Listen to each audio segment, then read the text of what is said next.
महाराष्ट्राचा अभिमान महाराष्ट्र दिन राजर्षी छत्रपती शाहू महाराज यांचे शैक्षणिक कारकीर्द सांगणारे अत्यंत दुर्मिळ 7 पुस्तकांचे खंड उपलब्ध झालेत। या पुस्तकात राजर्षी शाहू महाराजांचे आजपर्यंत उजेडात न आलेले अत्यंत दुर्मिळ फोटो उपलब्ध झालेत। शाहू महाराजांच्या कॉलेजच्या जीवनामध्ये सहकारी असणारे भावसिंहजी महाराज यांनी हे खंडात्मक ग्रंथ 1911 साली लिहिले आहेत। या ग्रंथाचा एक खंड गुजरातमधील राजकोट कॉलेजमध्ये उपलब्ध आहे, तर दुसरा खंड इतिहास संशोधक इंद्रजित सावंत यांना उपलब्ध झालाय। भावसिंहजी महाराजांनी आपल्या राजकोट येथील राजकुमार कॉलेजवर 40 years of the Rajkumar college हा 7 खंडात्मक ग्रंथ लिहिला। या 7ही खंडांचं प्रकाशन सन 1911 मध्ये झालं। 1870 सालापासूनचा या कॉलेजचा प्रवास यामध्ये दिलेला आहे। छत्रपती शाहू महाराजांचे दत्तक वडील छत्रपती शिवाजी महाराज चौथे यांचे शिक्षणही येथेच झाले। त्यांचेही अत्यंत दुर्मिळ असे फोटो या ग्रंथात दिले आहेत। या राजकोट कॉलेजमध्ये सन 1885 ते 1889 पर्यंत शाहू महाराजांचं वास्तव्य होतं। महाराजांनी या ठिकाणी शालेय शिक्षणाबरोबर कवायत, तालीम, घोडेस्वारी, नेमबाजी या मर्दानी खेळासह क्रिकेट, फुटबॉल यासारख्या मैदानी खेळाचंही प्रशिक्षण घेतलं असल्याचं इतिहास संशोधक इंद्रजित सावंत यांनी सांगितलं। सन 1911 पर्यंतचा या कॉलेजचा इतिहासच या 7 खंडातून भाऊसिंहजी महाराजांनी प्रकाशित केला होता। बॉम्बे प्रेसिडेन्सी मधील सर्व संस्थानातील राजकुमार याच कॉलेजमध्ये शिक्षण घेत सन 1870 ते 1911 या काळात येथे शिक्षण घेत असणाऱ्या सर्व संस्थानातील राजकुमारांचे अनेक दुर्मिळ फोटो, त्या काळातील शिक्षण पद्धती, खेळ, गॅदरिंगचे फोटो, नकाशे यामध्ये उपलब्ध आहेत। शाहू महाराज यांचे आजपर्यंत माहीत नसणारे अनेक दुर्मिळ फोटो यामध्ये उपलब्ध झालेत। शाहू महाराजांच्या जीवन चरित्रामध्ये भर घालणारे अत्यंत दुर्मिळ असे 7 खंडामध्ये ज्याचं संपादन केलेलं आहे आणि ते सुद्धा शाहू महाराजांचे अत्यंत जीवश्य कंठस्य मित्र असणाऱ्या राजकोटच्या भावसिंहजी महाराजांनी संपादन केलेले, की ज्या भावसिंहजी महाराजांचा आणि शाहू महाराजांचा ऋणानुबंध असा होता की शाहू महाराजांनी स्वतःच्या संस्थानातील मुख्य राजधानीतला जो राजरस्ता आहे आपला, जुन्या राजवाड्यापासून ते नव्या राजवाड्यापर्यंतचा, त्याला त्यांनी आपल्या या प्रिय मित्राचं नाव दिलं होतं भावसिंहजी रोड म्हणून। ते आता आपण भाऊसिंगजी रोड म्हणून आपण त्याला सगळेजण ओळखतोय। हे अत्यंत दोघंजण जीवश्य कंठस्य मित्र होते। यांचं सगळं शिक्षण म्हणजे एकत्र झालेलं होतं।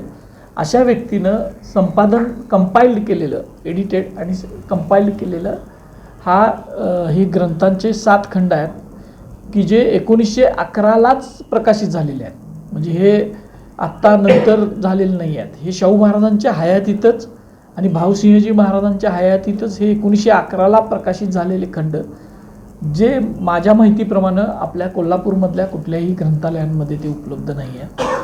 आणि जगभरात सुद्धा हे लिमिटेडच एडिशन त्यावेळेला सुद्धा 1911ला काढलेले असल्यामुळं ह्याच्या खूप कमी प्रती उपलब्ध आहेत। आणि अशा कंडिशनमधल्या की ज्या मिंट कंडिशन ज्याला म्हणतो, फक्त ह्याच्यातले फोटो थोडेसे फ्रिगल झालेत, म्हणजे फोटो थोडेसे हे जीर्ण झालेत फोटोची पानं, पण बाकीचं सगळं इंटॅक्ट असणारं अशा कंडिशनमध्ये एकमेव हे ठेवा आम्हाला मिळाला। तो एका दुर्मिळ पुस्तक विक्रेत्याकडं हे विक्रीला होतं।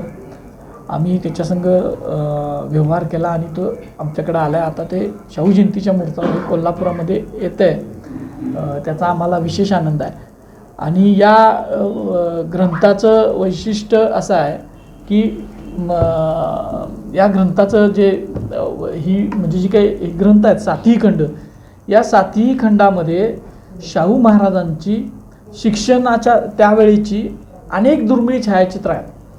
म्हणजे शाहू महाराजांचं आत्तापर्यंत घोड्यावर बसलेलं छायाचित्र आपल्याला मिळालेलं नव्हतं। ते उत्तम घोडेस्वार होते।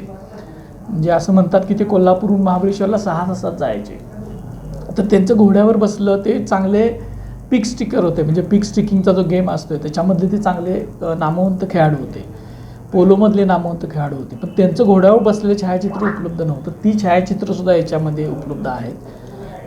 आणि शाहू महाराजांचं त्यावेळेला वेगवेगळे गेम्स त्यांनी ज्या 4 वर्षामध्ये ते होते, 1886 ते 1800 साधारण 90पर्यंत, 89-90पर्यंत ते राजकोटला होते शिकायला, त्या राजकुमार कॉलेजमध्ये। आणि त्या कॉलेजमध्ये त्यांनी ज्याच्या इव्हेंटमध्ये भाग घेतला त्यांनी, म्हणजे शूटिंगपासून पिक स्टिकिंग असेल किंवा फुटबॉल असेल, क्रिकेट असेल, अशा सगळ्या इव्हेंटचे छायाचित्रसुद्धा याच्यात आहेत आणि त्याची माहितीसुद्धा याच्यामध्ये या ग्रंथामध्ये आहे. शाहू महाराजांच्या समकालीन व्यक्तीनं आणि शाहू महाराजांच्या अत्यंत जवळच्या मित्रानं हे कंपाईल केल्यामुळं ह्याला इतिहासामध्ये एक महत्त्वाचं संदर्भ मूल्य प्राप्त झालेलं आहे. आणि एक बहुमोल अनमोल ठेवा हा आज कोल्हापूरमध्ये आलेला आहे, शाहूनगरीत आलेला आहे. 2 दिवसापूर्वी आम्हाला ही पुस्तकं उपलब्ध झाली आणि ती आज आम्ही लगेचच लोकांसमोर आणतो आहे. कारण शाहू महाराजांची चरित्र साधनं या पुस्तकामुळं अशा ग्रंथांमुळं असं लक्षात आलं की शाहू महाराजांची छायाचित्र जी अप्रकाशित आहेत अजून अनेक ठिकाणी ती उपलब्ध झालेली आहेत आणि अनेक संदर्भ साधनं अजून जगभर विखुरलेली असणार आहेत.